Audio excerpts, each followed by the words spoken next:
the BroLaws as the BroLaws, but they also go by another name at home, and that is Dad.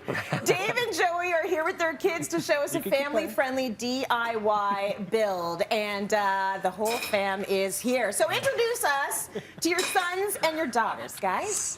This is my oldest Murphy, the curious one, and that is little Cooper over there. Yes, okay. And then I've got Benjamin, Aria, and Abigail hiding over here. Go play with Mickey. You can go play now. We're going to do an awesome outdoor build. So talk to me about what we're building, and then we'll get into safety. So we put together an outdoor kitchen or a mud kitchen so you can make some mud pies, some mud milkshakes. We want to get the kids outside and get them having fun with it. So yeah, we love doing DIYs with our kids, and we want to teach them how to use tools and that they don't have to be scared of them, because there's a lot of people growing up now that don't have those skill sets, and it's something that can be valuable as a career in the trades or as something in your own home as you grow up, and you can just be able to fix things at home on your own. So Ben, my 10-year-old here, helped me cut a bunch of these pieces on this saw over here. So he's a pro. He's a pro. I just want to touch on one thing you said. Like, we need trades, right? Yeah. We need trades, and for some reason, like, and I'm speaking as someone who doesn't cook. I'm very embarrassed. We all need to know how to do these things. We need to cook. We need to build. We need to do like electricians and plumbers and all these things. So there's, you know, it's fun, but it's also really important to teach kids how to make and build things, right? Exactly. Yeah. Okay, so you're gonna take this pro, this 10-year-old pro. He is. To do the things that make me nervous. Gonna do a little build. Oh, so pass me that. And just before we start, how often do you help Daddy out? Not that often. Not that often. But you're gonna help him out right now, aren't you? Yes. Perfect, okay. The saw is something that he's learned. So this is a great benchmark saw. It's very lightweight and easy to use. So safety first, before he makes a cut, we run through a checklist. So glasses are first, and then we gotta make sure that the wood is up against the fence of the saw. Okay. So this is the fence, the back part. You want the wood to be nice and sturdy against that. Then we say, no stance, no chance. You gotta get a good stance on so you're in a strong position. Got it. You hold the piece of wood down nice and steady. Then the big tip is to start the blade away from the wood. Okay. If you start it while it's touching, it might kick back and be jarring. Okay. So you start the blade first and slowly lower it in and then back. Show them how easy it is. You can do it now. Yeah. He's just lining it up. Click it on. Down. And back. Boom! Let's go!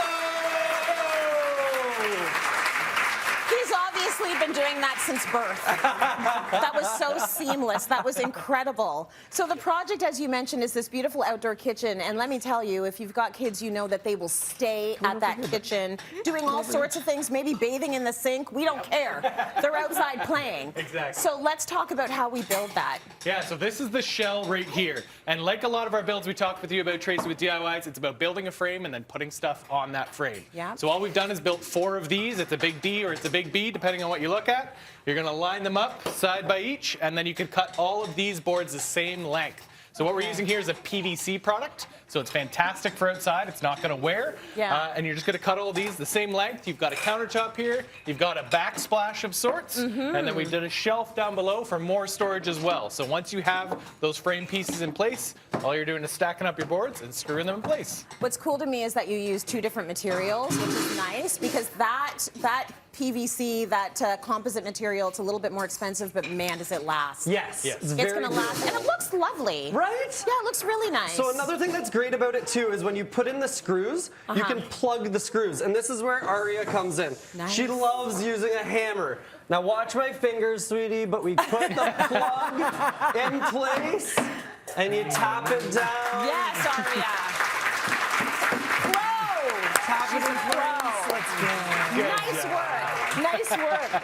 I love it. So this is a custom kitchen, and it was for under $80,000.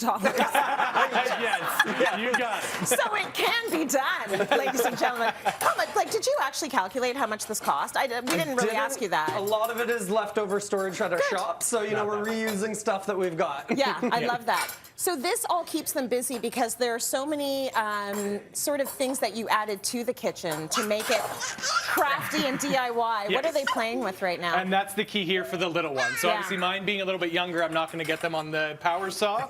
So what we have here are just rocks. So they went out, they find some smooth rocks, and then you paint them up to look like food. I love it's them an so awesome much. activity for the young ones to get engaged with because they don't have the attention span to stick around to do an actual build. Yes. Well, listen, I barely have the attention span to stick around and do an actual build. Murphy, can you show me some of these veggies? Can you take a couple out for me so I can see them?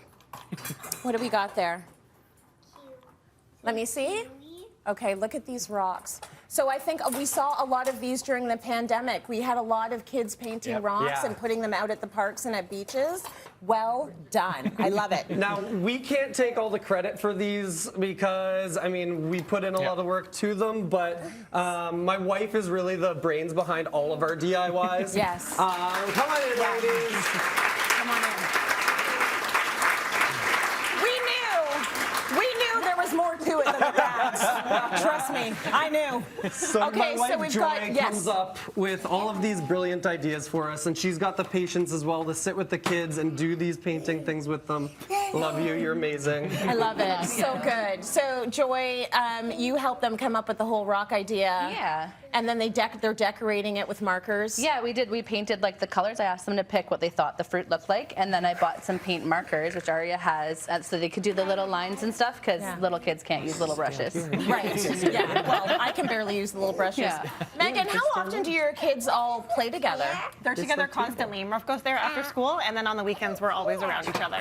That's fantastic. It's a beautiful, Yeah, it's a it's a true beautiful Rosie. family all together. And like we say, your cousins are actually your siblings. So this is a beautiful way to grow your kids and to raise them. Thanks to all of you for that. That's awesome.